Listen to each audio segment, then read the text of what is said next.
What's going on, everybody? This is Audrey Paul, and this is There It Is.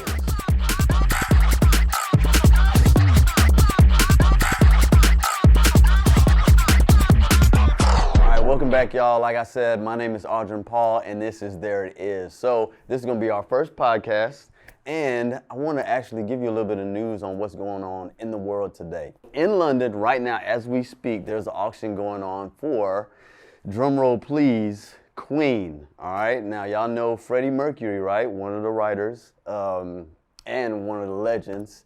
They're auctioning off some of his things. Now, for our lyricists and our songwriters, you could probably appreciate when you grab something, you get this in your head and you gotta write down lyrics. So they have some of those actual written down lyrics that they're auctioning off. So what we'll do is we'll put the link in the comments. If you're thinking about going to the auction and possibly getting something, there's going to be more apparel than just that, but that is one of the things. So check the comments. Now, for our local Shreveport people, we have the 12th annual Shreveport Blues and Southern Soul Festival that's going on. So that is going to be this weekend. A couple of the artists that are going to be showing up is Till One, Summer Wolf, and also TK Soul. Now for the fact of the day. Here's Adrian. Hey y'all! Did y'all know some flowers only bloom at night, like the moonflower? All right, y'all, so that was Adrian with our fact of the day. Wow, I had no idea that there are actually flowers that bloom only at night. That's crazy. But who would really know about that is our guest, Heather Zahn from Flower Power. She's the business manager, and we have her here today. Heather, how are you? I'm doing wonderful. Thank you for having me. Thank you for coming on. As you heard, our fact of the day, moonflowers. I had no idea that flowers actually grew at night. That's crazy. Yes, there are some that actually grow at night. They, just like every flower, just like every person, they like different lights. They like full light, no light, low light, you name it, and they'll grow in it. So.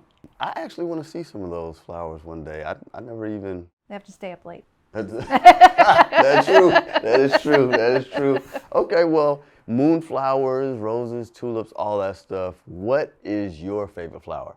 My favorite flower, I have two favorite flowers. I like hydrangeas. Okay. They look like little clouds. Mm-hmm. And then I have free spirit rose. So it's an orange rose that as it starts opening, it starts turning pink on the inside and it gets really large. Oh, so it's really pretty. We were doing some research and then we came across some roses that are like crazy expensive. They can be, yes. Why are they so expensive?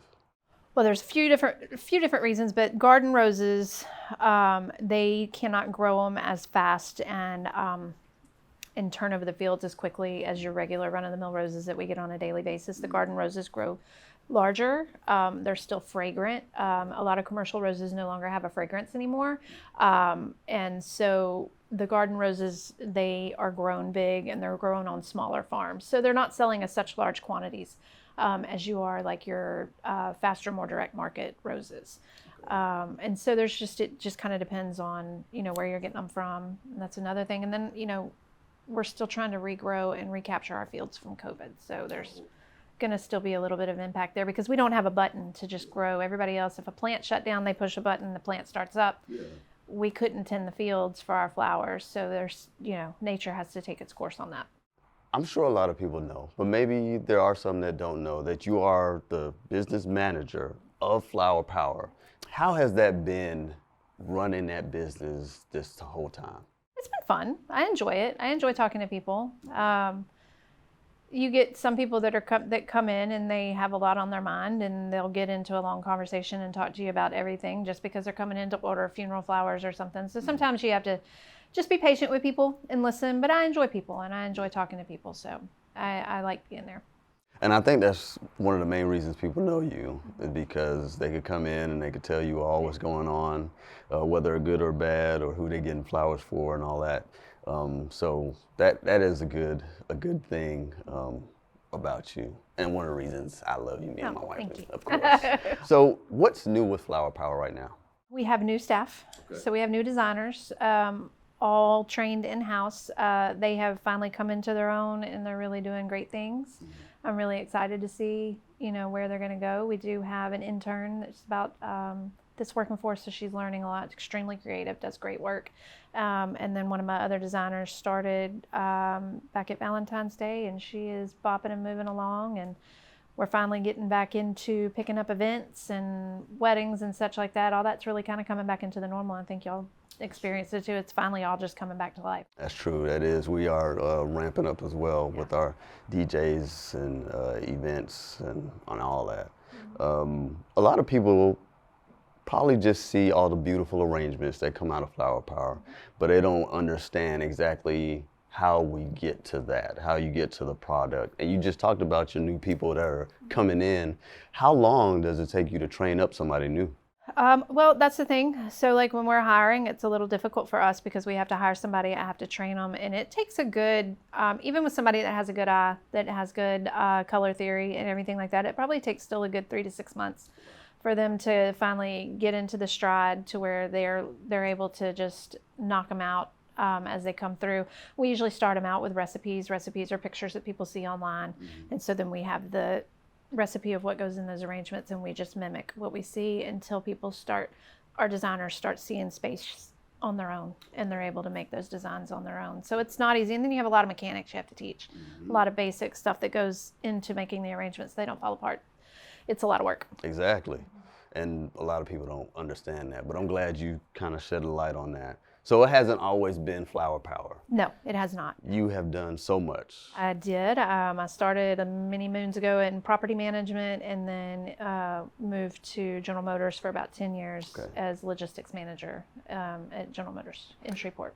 With logistics, what did you go in wanting to do logistics, or how did that work out? I had no clue what logistics was, and I saw the post for the job and got online and learned everything I could learn about logistics, and then went in and applied for a job at a different company. Yeah. And they told me that I was overqualified for the job and sent me to General Motors to interview. I had no experience. I had none. Didn't know at all what I was talking about. But yet you were overqualified. I did. I did. And so I got hired on at GM, and that's how I ended up being there for about 10 years. Nice. So. And then they closed down, and then you moved on to what after that? When they closed the plant, we opened my husband and I opened a martial arts school after that, and we had our martial arts school for about 3 years. It was difficult because it was before social media really took off, so trying to get that word of mouth out there was really tough. Like now, having all the social media avenues where you can get all your reviews and everything, it's a little easier to get people through the door. So it was such an up and down roller coaster. So we had that. I was teaching Zumba, personal training, you name it, and then ended up going back to the flower shop with my mom. So what's a typical day at Flower Power? What can people that's on the outside, if there was a video camera in there, what would they see?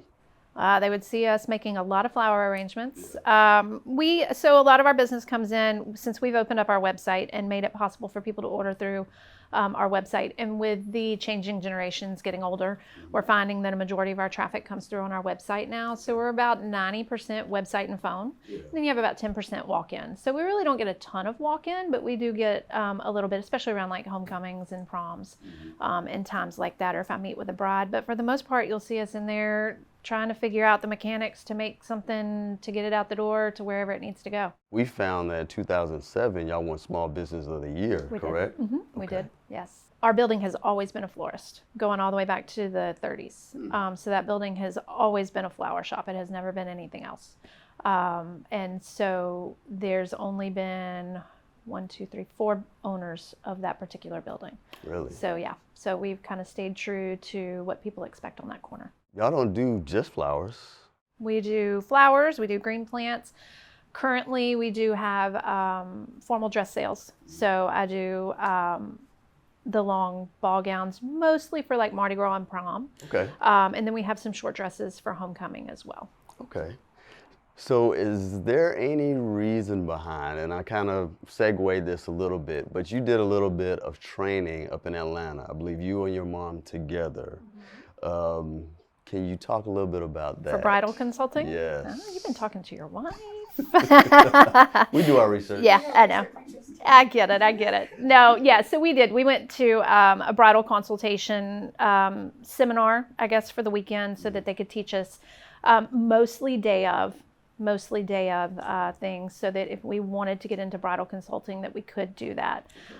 So we're able, but it also helps makes us more effective at what we do when we're planning weddings and planning flowers, because we know who gets what and who needs what. And a lot of people don't come in with that information. A lot of people come in and they're like, we need flowers for our wedding. I'm like, okay, are we doing this traditional, or are we doing it non-traditional? So having that training definitely helps, so that you know what steps you need to get all the flowers planned. Okay. And that's exactly what I was getting at, because I knew there was a meaning. There was Yes. a meaning to that little piece. There was a brief moment when I thought I wanted to get into event planning, but I'm going to leave that to Adrian. Thank you. You're welcome. It wasn't always flower power. However, it's not only flower power. What else are you doing right now? So we also have Hero Horse. Okay. So Hero Horse is a nonprofit that I have in Frierson, or we have in Frierson, where we do equine therapy for children and adults with special needs. So anything, it can be anything. It can be autism, it can be Down syndrome, it can be ADHD, depression, anxiety, you name it. And we do that out there. So Nice. it's a labor of love. Yes. It's a lot of work, but I enjoy it. So I've been riding horses my entire life. So it's something that just kind of came naturally. So was it competitive riding, or? Oh, very much so. Really? Yes. We did. We were national champions and rode competitively from the time I was 6 until I was 18 years old.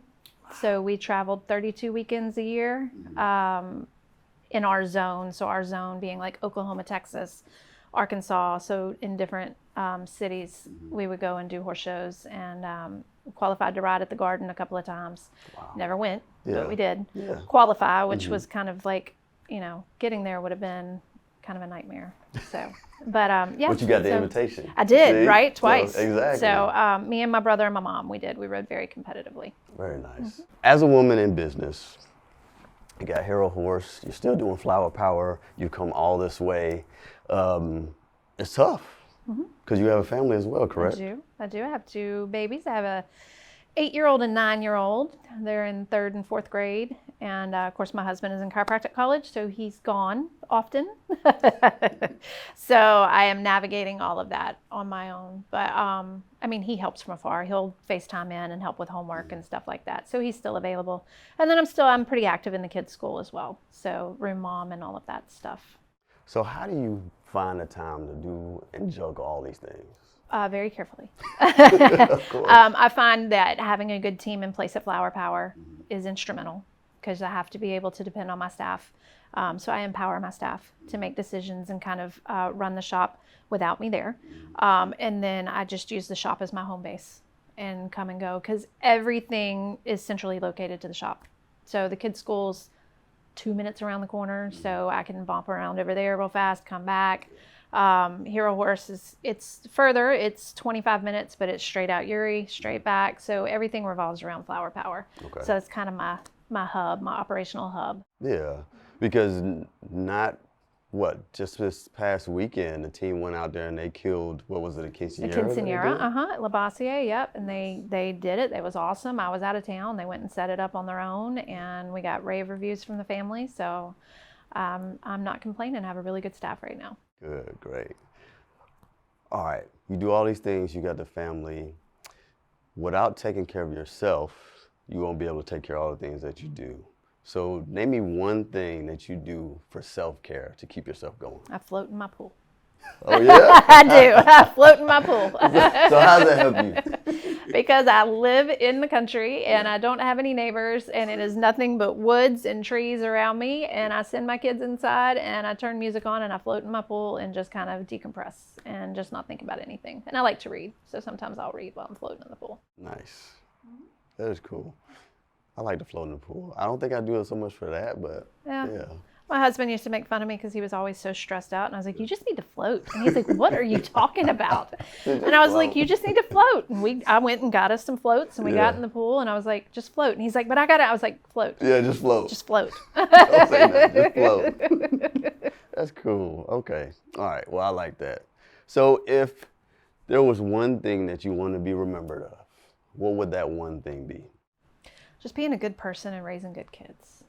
I really like the impact that I'm making with Hero Horse. I think that's amazing. I'd like to leave that legacy behind because I think that there needs to be a lot of support for, I think there's children and adults that kind of get lost in the mix that we don't think about. And I really want to leave that legacy, but I also want my children to be good people, and I think I'm doing good with that. I think so. I just want them to be good people. All right. This is our last question. Okay. So, if there was one piece of advice that you could give to a young girl coming up that wants to take your spot, so to speak, what would that advice be?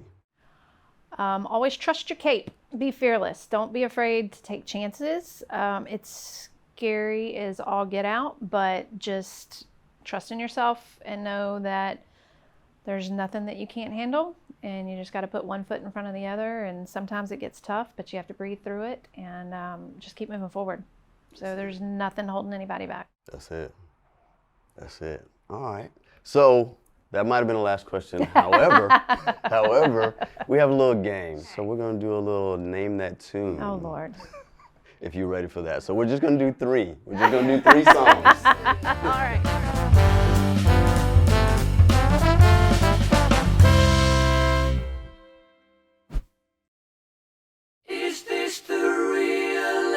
Well, that's Queen, Bohemian Rhapsody. So easy. So easy. So easy. All right. Now it gets harder as it goes. It gets harder as it goes. All right. It might sound crazy what I'm about to say. I can't tell you who sang it and did it. I can sing the whole song for you, but I can't tell you who did it. I'll give you a couple more seconds to see if you can get the name of the song. Okay. Sunshine, she's here. You can take a break. I don't know. If you sing it, you'll get the name of it. I really don't know. All I'm thinking about is throwing beads. It's always on the Mardi Gras float when we're throwing beads. And that was Happy. Thank Yes. you, by Pharrell. See, look. Jeez. See? Yes. Dancing Queen. And, yep. Who is it? No, I can't. I'm not. I don't know. Y'all put me on the spot. You're going to say it, and as soon as you start getting it out of your mouth, I'm going to... ABBA. ABBA. See?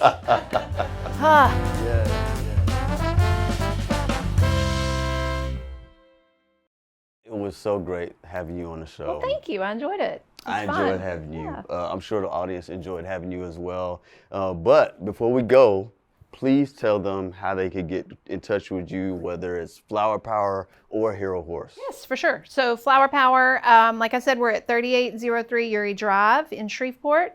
You can reach us by phone at 318-698-4600 or on our website, flowerpowershreveport.com. It's very important that you put the Shreveport in there. And then Hero Horse, you can email us at herohorsetherapy@gmail.com.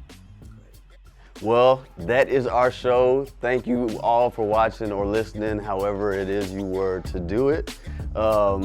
This is There It Is. I am Audrey Paul, and we'll see you next time.